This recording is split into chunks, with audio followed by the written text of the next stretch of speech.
All right, Saagar, what's on your radar? Well, I'm here to tell you all the tale of an unhinged conspiracy theory, born on the internet, embraced by the media, hammered relentlessly on MSNBC, born in part by Trump's ineptitude and incompetence, and which reveals an enduring truth about a rock-solid ideology held within the Republican Party. No, I'm not talking about Russiagate. I'm talking here about the post office. And I'm going to tell you exactly what's going on within that agency and the depressing truths that it tells you about our media and our political leaders of both parties. Nobody is being spared here. The theory goes something like this. Trump and his Postmaster General, who is a longtime Republican donor, are destroying the United States Postal Service to make it harder for people to vote by mail in the 2020 election. If you believe this, I genuinely don't blame you. The mainstream media and the Democratic Party have done a horrific disservice to the American people by essentially sowing doubt about the results of the 2020 election, when in fact, rank incompetence and ideology by Trump are a much easier answer. So let's go down the list of claims, and we'll get the facts about each one. I'm relying heavily here for this monologue on a fantastic Medium piece. It was written by Nick Harper. He's a nonprofit staffer who apparently is a better journalist than every other major national political reporter. Now, my personal favorite part about this conspiracy theory are the ones which supposedly have the most evidence. So, the U.S. Postal Service, they say, is intentionally removing post office boxes off American streets and in some cases are even locking them up to prevent people from putting in their mail. Evidence for these claims, it's in viral claims on Twitter, like this one from Thomas Kennedy. Dramatically shows a stack of post office boxes, dramatically stacked together. It was retweeted 82,000 times. Or this one from Rex Chapman showing red locks on Postal Service boxes in Burbank, California. The dramatic image was retweeted 20,000 times. Or this one from Senator Claire McCaskill, in which she shared a photo of a mailbox in D.C. with a lock on it. There's just one problem, however. That viral stack of mailboxes, yeah, those have been there for years, and it was taken at a warehouse where they refurbish old post office boxes. Those locked boxes in Burbank, California, that photo's from 2016. And actually, those locks are meant to allow only one letter to be dropped in at a time to discourage mail theft. My personal favorite, Claire McCaskill's photo of a mailbox from D.C., well, it's from Capitol Hill. And by that, I mean Capitol Hill in Seattle, Washington. So once again, that device is also meant to discourage theft, not to actually render the machines functionless. I don't want to dunk too much, though. It is true that as a cost-cutting measure, the post office was removing some boxes off the street, mostly to reduce the hours worked by members of the post office and answer the outcry that was spurred on by false information about the office, and the post office ultimately came out and said it will pause the practice completely. The next claim is that a new Postmaster General is a Republican donor handpicked by Trump who assumed office 2 months ago with the sole purpose of destroying mail-in ballots for the election. Except there's a problem there. Trump does not have a say in who the Postmaster General is. The Postmaster General is selected by an independent board of governors, of which currently consists of 3 Republicans, a Democrat, who are unanimously selected him in May because he spent 35 years as the head of a logistics company, something that pertains to the post office.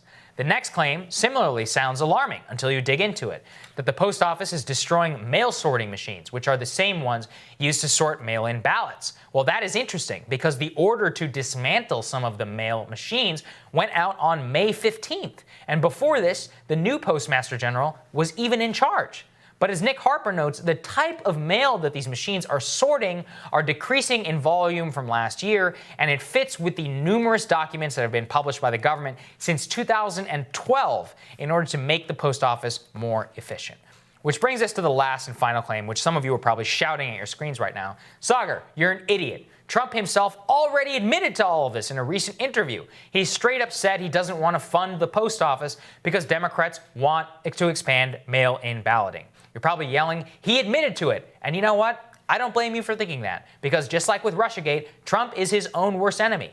But the truth is that as much as it may appear that Trump does not mind the idea of screwing with the post office to make it harder for people to vote by mail, that there's no evidence that anything like that is actually happening. The truth instead is that despite Trump's nefarious intentions here, is that what has happened instead is the culmination of years of problems with the post office, some self-inflicted, some imposed by budgetary constraints, which were engineered by Republican lawmakers who have long hated the post office and want to privatize it.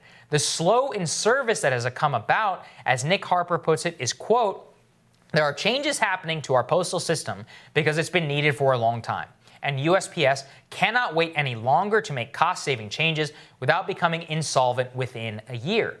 And as for what any of this means for your ballot, well, Pennsylvania's Democratic Secretary of State in charge of administering elections says there is no reason to panic about the Postal Service, and as Kevin Costner points out, the U.S. Postal Service delivers 2.8 billion mail pieces every week.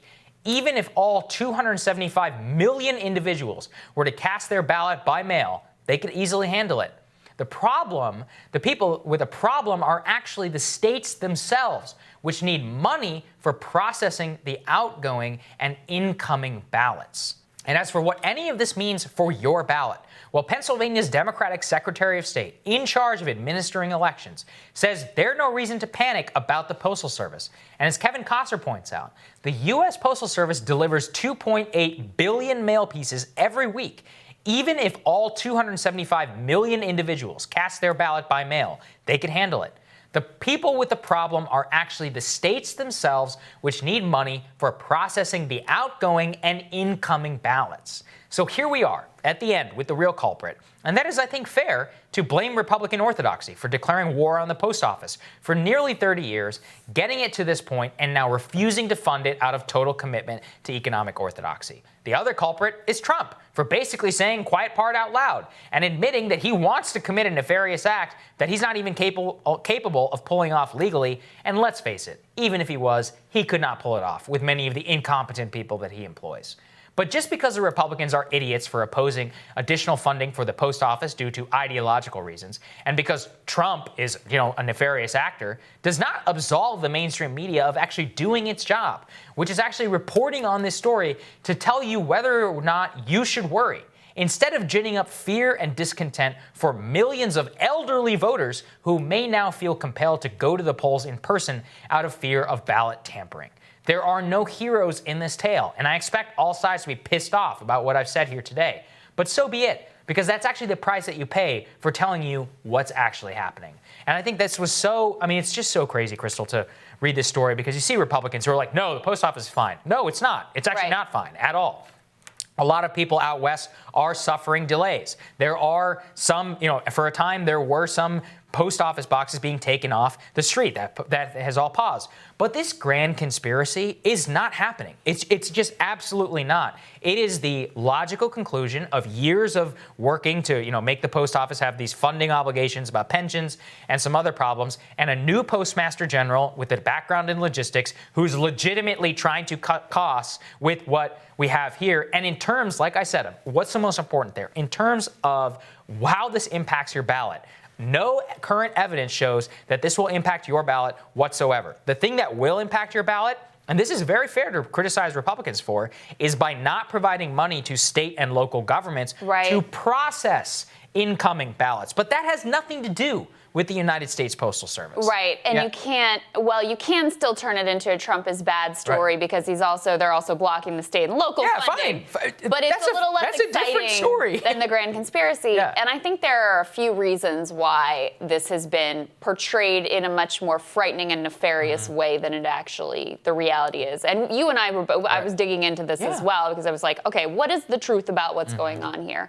It is true that DeJoy, who's the Postmaster General, is a big Republican donor and Trump supporter. So you look at that, and then you hear Donald Trump out there like, I don't want to fund the post office because I don't want to do that mail-in balloting stuff. So you can totally understand why people are like, dear God. That's why I don't blame anybody for believing this. For freaking out. Yeah. And Trump absolutely, creates this whole firestorm. And in some way, I think he feels even the firestorm itself serves him, because it sort of undermines legitimacy of the election, creates all these questions and all this fear around whether the ballot is going to be real or not. Although that stuff can backfire too, because I'll tell you, people are now, because they're worried about this, they are making a plan to vote. They're figuring out, how will I absolutely be able to do this on Election Day? So that part can backfire. But you're absolutely right. The other reason why the media has failed to tell this story is, number one, it's complicated. Yeah, it is. And they're not that great with that. Number two, it implicates actors before Trump. And if your whole theory of the case is everything was fine until Trump came along, you can't be like, actually, Republicans have been trying to destroy the post office 4 decades. For a long time. And part of why they have there's also a couple things going on in terms of their funding. Legitimately, people are sending less first-class mail, and so that revenue is down. But also, Republicans put into place this requirement that they pre-fund their pension obligations, which misleadingly makes their financials look even worse than they would be otherwise. Now, this is something, and we talked about this yesterday, something Bernie Sanders and other progressives have been aggressively trying to oppose. And they have gotten basically very little help from the Democratic Party. So Barack Obama had 8 years to turn that postal service around. Never did. That's the other piece of this, and part of why they don't really want to talk about it, because all bad things have to start right now in the Trump era.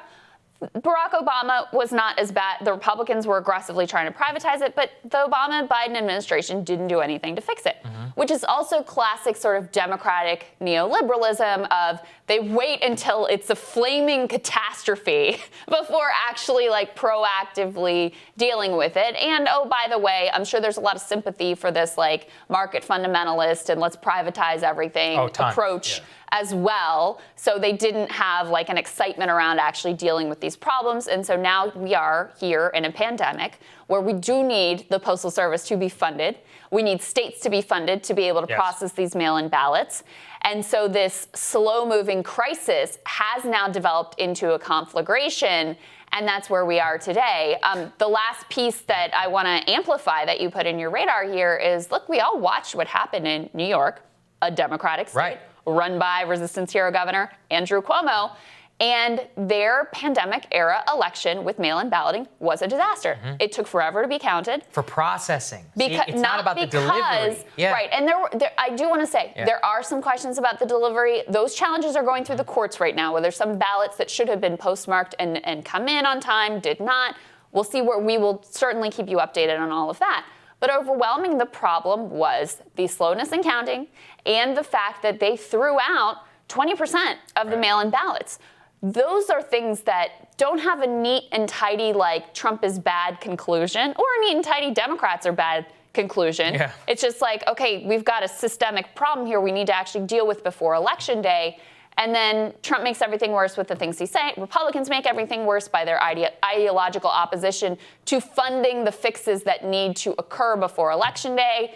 And so we end up with Grandma terrified to be able to send in her mail-in ballot and planning instead to show up in a pandemic and vote in person. Yeah, and that is what I want to avoid at all costs, which is that if you see somebody out there, you need to tell them, be like, hey, if you're old and you're worried about your ballot being counted, you should worry about state and local funding specifically for elections purposes. That's what, I do not want old people to go out there who are afraid that their ballot's not going to be counted or something and going to go vote in the middle of a pandemic that's catastrophic.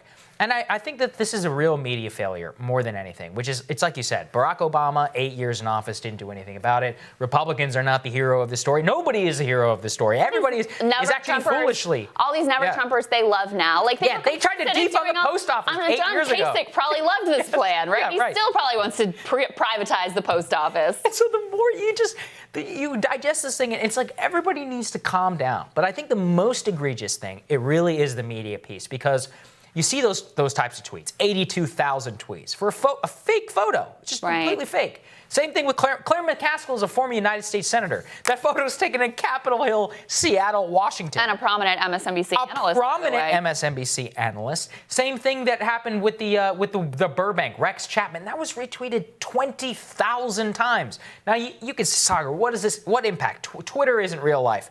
Twitter makes it onto television, and television is real life. Did we not learn that lesson in the Democratic primary? Millions and millions of people in America get their news from cable television. Some of the most prominent anchors in America are amplifying this conspiracy theory. Nobody is grappling with what is actually happening because it implicates too many people of both right and left. Fox says nothing's going on. MSNBC, it's a grand conspiracy. The truth is always somewhere in the middle. The truth is the post office is in trouble, and it has been for a long time. But that did not start in the Trump era, and it is not the big threat to your ballot that people are portraying it to be. Thank you. All right, The Intercept's DC Bureau Chief Ryan Grim is going to tell us about something else other than the Democratic convention. He's going to talk about the debate between Massachusetts Mayor Alex Morse and incumbent Congressman Richie Neal when Rising continues.